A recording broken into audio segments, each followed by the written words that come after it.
قدم قربان کدام تاجیکی که در اینترنت میشند این نام را نشنیده است. قدم قربان آنچنان در یوتیوب و اینستاگرام در بین تاجیکان مشهور شد که رکورد خود را گذاشت. خوش آمدید دوستان، شما در کانال تیل بلاگ تیجی میباشید و امروز برنامه ما تاریخ قدم قربان تا آدمی که مشهور شد. سرآینده در قشلاق خرد ولایت ختلان به دنیا آمده است و در خورده از صنف 6 ایجادکاری را سر کرد و در بین همصنف و همدهها جای اول را گرفته و صاحب افتخارنامه و تحفه ها گشت.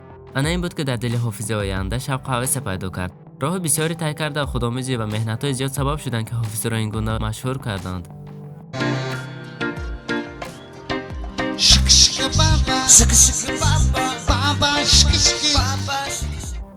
نگاه نکرده با محیط در بین کوه‌ها با کارهای دهقانی مشغول شده، باز هم این آموختن 5 نموده اسباب موسیقی آخرین کاری آسان نیست. شاید به بعضی برادران یا خواهران ما قدم قربان پسند نآمد، شاید از شوخی این سرآینده باشد و شاید شما فکر کنید که قدم قربان به غیر صورت‌ها دیگر چیزی را نمی‌داند، اما این گونه نیست. من دیوانه نیستم. آخر چه خیلی خود قدم قربان میگوید همه چیز جای دارد تا از ما خفگی پیش نآید. از غزل و 6 مقام و فلک سر کرده تا سرودهای انگلیسی و روسی را این سرآینده خوانده میتواند و علاوه بر این آموزگار سخن‌های خوب و معنادار گفته میتواند که شما شاید به گریه آیید. ما جونای ما باشی غزل میگیم که دی مصرع داخل مگریه می هم خیبه علمه. احسن به همون نفری که اولین سرود قدم قربان رو به اینترنت پخش کرد. این سال 2015 بود. حافظ به بیماری گرفتار شد، با فکر در سرش آمده ضبط کردن سرودهای خود را سر کرد. چه خیلی خود قدم قربان میگوید این همچون استراخافکه بود که اگر حالت شود و من از این دنیا روم این ضبط از من خاطر بماند. شکرانه به خدا سرآینده شفا یافت و ضبطش باشند و او را مشهور کردند.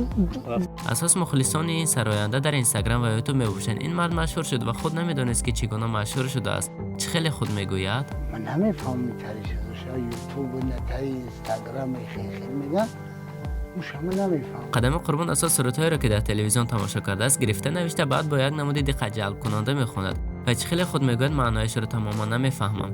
چه که بدم نوشتگیرم و ما گفتیم شوخی خیلی چی معنی دونن که نمیدونیم اون معنی شوخی بود.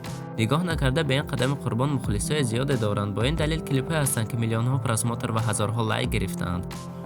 در تمام توجکای تاجیکستان را میشن.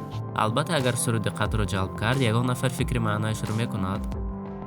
قدم قربان به نزدیکی کلیپ خود را با همکاری مینا برآورده و این کلیپ در چهارشنبه صاحب 1 میلیون پراسماتر شد در سامانه یوتیوب که از بین سرآینده تاجیک این رکورد است. و حالا باشد این کلیپ 4 میلیون پراسماتر دارد. اولین سرودهای پخش کرده که در سال 2015 بودند آنگونه مشهور شدند که دختر با دوگانه شرط بسته از روسیه برای دیدن قدم قربان آمد.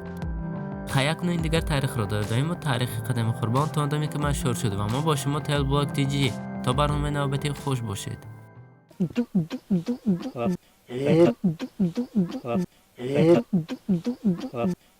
من نیستم.